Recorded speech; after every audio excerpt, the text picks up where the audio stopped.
Hello, and welcome back to Unsaid After Dark. Listen closely because these stories are only meant for the night. Tonight, we're going to be diving into 5 anonymous stories that remind us of why the saying, with friends like these, who needs enemies, is even a thing. Story 1. So, my wife needed to go to the airport. At the time, I didn't have a car. Uber or Lyft was not cheap, so I ended up asking my friend if they could drop us off. I'll also add that the airport was actually on their way to the club they visited on weekends, so I figured it would be no problem. They agreed reluctantly, but they didn't call or show up when it was time to leave. I didn't call them as well. I was starting to get the feeling that they didn't really want to help us. I was on my way to the bus stop to catch a bus when we ended up running into them. They gave us some lame excuse about forgetting and they offered to drop us off. In the car, they picked at us the whole time about why we needed to buy a car. We never spoke again after this incident. Story 2.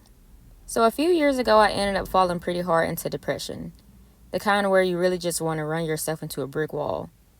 And I ended up trying to talk to one of my good girlfriends about it, or what I thought was a good girlfriend. And she pretty much said that I was being stupid and ignored me for the rest of the night. I noticed a week later, no one in the group was texting me, so I thought I would see how long it took until they noticed that I wasn't even around.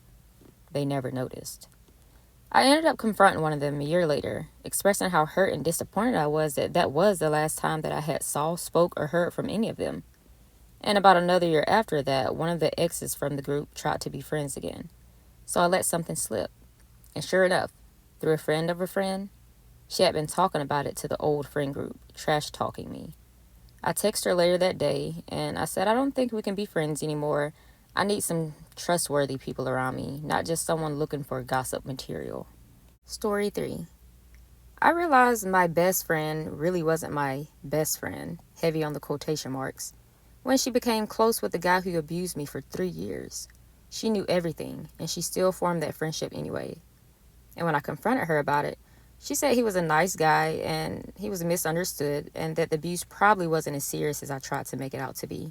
She threw away a 5-year friendship in that moment. She was also sending him screenshots of our private convos and updating him about me when he has a new girlfriend. I don't think they were having an affair. They only became really close a year after the breakup, which was around the same time he started trying to reach out to other friends of mine as well to manipulate them. Story 4. So I was at this party. I was really depressed after a bad breakup, and I got a little too drunk. My abusive ex showed up, and he caught me somewhere alone, and he hit me. I begged several friends for help since I was too drunk to drive home alone, and they ignored me. My ex-best friend was there as well, completely sober, and she refused to drive me home because she didn't believe he would do that. There's no Uber or Lyft or anything in my country, by the way. The whole thing escalated. One guy I didn't know ended up finding me alone in the field crying and throwing up. He brung me back to his house, built a bed out of blankets for me, and sat guard all night to make sure my ex wouldn't do anything again. Some friends I had. Story 5. So I flew out to support a friend that was going through a very messy divorce. While I was there, she left me in the apartment to meet up with her boyfriend that I did not know about. He turned out to have been just released from prison for manslaughter. Once she told me that, I told her that I didn't really want to spend time with him, especially considering the circumstances of my visit. The following night, I woke up in the middle of the night to find him in the living room. She said that she thought it wouldn't matter since I was asleep. The next day, she invited her soon-to-be ex-husband over without telling me, and then asked me to mediate their conversation once he got there. That conversation turned very ugly very fast, and she ended up storming out. He broke down and asked me if I thought the relationship could be fixed. And I told him that she had already moved on. Maybe not the best idea on my part, but at that point, she had already shown me how vile of a person she is. I figured I was just doing the guy a favor. If you're still listening, I thank you for hanging out in the shadows with me.